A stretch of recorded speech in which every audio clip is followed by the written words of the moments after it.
Hello everyone, welcome to AIMS English.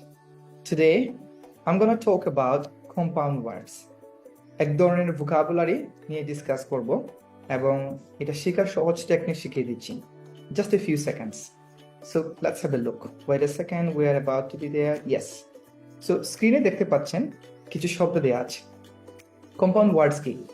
Compound ওয়ার্ডস হচ্ছে দুইটা আলাদা আলাদা শব্দ মিলে যখন একটা নতুন শব্দ গঠন করে সেটাকে বলা হয় কম্পাউন্ড ওয়ার্ডস, রাইট? সো আমরা একটু দেখি কিভাবে গঠিত হয়.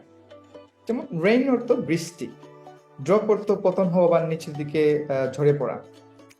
কিন্তু রেইন এবং ড্রপ যদি একসাথে লেখা হয়, রেইন ড্রপ একটা নতুন শব্দ তৈরি হচ্ছে, বৃষ্টির ফোঁটা. ইন্টারেস্টিং.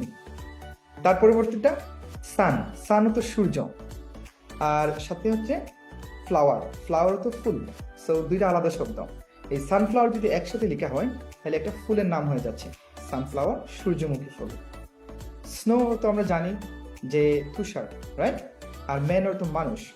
সো স্নো এবং ম্যান যখন একসাথে বসানো হয়, স্নোম্যান একটা নতুন শব্দ হয়ে যাচ্ছে. ছবিটি দেখতে পাচ্ছেন স্নোম্যান.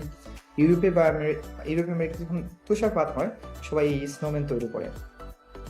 কার পরবর্তী শব্দ হচ্ছে কার. কার তো জানি একটা যানবাহন, এবং park and an area where people go for amusement. So car park একসাথে যখন বসানো হয় তখন বোঝাচ্ছে যে কার পার্ক একটা নতুন শব্দ গঠন করতেছে. এটা মানে হচ্ছে গাড়ি রাখার জায়গা যেখানে পার্কিং করা হয়. তারপর শব্দ কি? ড্রাই. ড্রাই হতো শুকনো, আমরা সবাই জানি. অ্যান্ড এটার সাথে আছে ক্লিন. ক্লিন হতো পরিষ্কার করা. সো আমরা যখন ড্রাই ক্লিন একসাথে বলি তার মানে বোঝাচ্ছে যে এক কাপড়কে এমনভাবে পরিষ্কার করা উইদাউট ইউজিং ওয়াটার. সো পানি ব্যবহার ছাড়া কেমিক্যাল ইউজ করে যে লন্ড্রি করা হয় বা কাপড় পরিষ্কার করা হয় ওটাকে বলা হয় ড্রাই ক্লিন. সো অনেকে পৃথিবীর অনেক দেশে বা অনেক জায়গায় ড্রাই ক্লিন করা হয় কাপড়. So guys, interesting. সো আপনি নিশ্চয়ই আরো অনেকগুলো কম্পাউন্ড ওয়ার্ডস জানেন. সো প্রিয় শিক্ষার্থী, আপনি যেসব কম্পাউন্ড ওয়ার্ডসগুলো জানেন বা try to remember some compound words and comment them on our Facebook page. এই ভিডিওর নিচে কমেন্ট করে জানিয়ে দেন আপনি আসলে কতটা কম্পাউন্ড ওয়ার্ডস মনে করতে পারেন এবং জানেন.